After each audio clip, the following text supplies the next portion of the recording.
Hello all you music buffs out there. Welcome to the lesson about the families of the orchestra. The orchestra is a wonderful group of musicians that play together to create beautiful music for us to listen to. It's usually divided into 4 families of instruments: the strings, the woodwinds, the brass, and the percussion. The first family we're going to look at is the string family. The string family comes in a variety of sizes, and the main thing to remember about that family is that all the instruments have strings. Those sizes help to determine if the pitch will be high or low. The bigger the instrument, the lower it plays. The smaller the instrument, the higher it plays. I like to think about the string family like a regular family. The violin, which is the smallest, would be like the baby of the family or the youngest. The viola is just a little bit bigger, so it would be the big sister or the big brother. The cello is bigger than that, so it would be the mom, and the biggest instrument would be the bass, which is the dad. String instruments can be played 2 different ways: by being bowed, which means rubbed on the strings with a bow, or plucked, which means pulling the strings. Wait a minute, stop the music. What about the guitar and the banjo? Actually, those are string instruments, but they don't belong with the orchestra. The next family is the brass family. The brass family is made of long, curled metal tubes. Instruments in this family include the trumpet, French horn, trombone, and tuba. Remember, the bigger an instrument is, the lower it plays. So the tuba, being the biggest instrument, plays the lowest, and the trumpet, which is the smallest, will play the highest. The trombone and the French horn are in between those 2.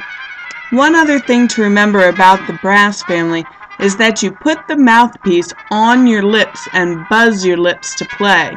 Not buzz like a bee, but buzz with your lips pressed tightly together. This is what makes the sound. Brass players change the sound by making their lips tighter or looser.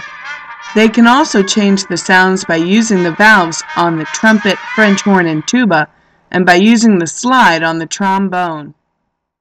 The next family we're going to talk about is the woodwind family.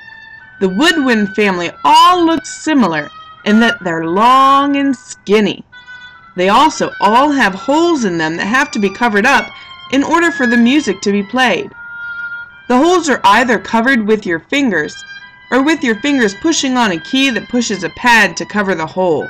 The highest and smallest of the woodwind instruments is the piccolo. It's sort of like a baby flute. The flute, which is the more common of the 2, plays very high as well. The clarinet has a wide range of sounds from low all the way to very high. It's played with a reed on a mouthpiece, which goes into the musician's mouth in order for the sound to be made. There are a number of sizes to the clarinet.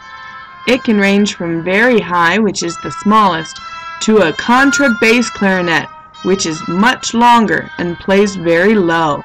The oboe looks very much like the clarinet, except for the fact that it has a double reed, which means it doesn't have a mouthpiece, but rather 2 reeds that sit together inside the person's mouth in order to be played. The bassoon also has a double reed, but it's longer, so it plays lower. The final family of the orchestra is the percussion family.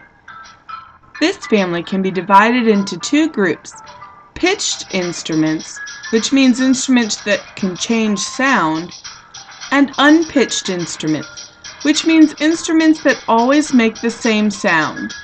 Don't get me wrong, all instruments can be played louder or softer. What I'm talking about is being able to play high sounds and low sounds. Percussion instruments are played one of 3 ways. They can be struck, which means hit either with your hand, a drumstick, or a mallet. They can be shaken, which a great example would be the tambourine and the maracas seen here. Or they can be scraped. This means something has to rub the instrument in order for it to make sound. The orchestra is made up of many musicians playing together. It may seem hard to be able to figure out which instrument goes into which family. If you keep in mind what we learned here, that the string family instruments all have strings, the brass family are all made of long curled up tubes of metal that you buzz your lips to play. The woodwind instruments are all long and skinny. They have holes that need to be covered by using your fingers. And finally, the percussion family. These instruments are either hit, shaken, or scraped in order to make their sound. If you can keep all of that straight, you'll have no problem being able to sort the instruments into the families they belong to.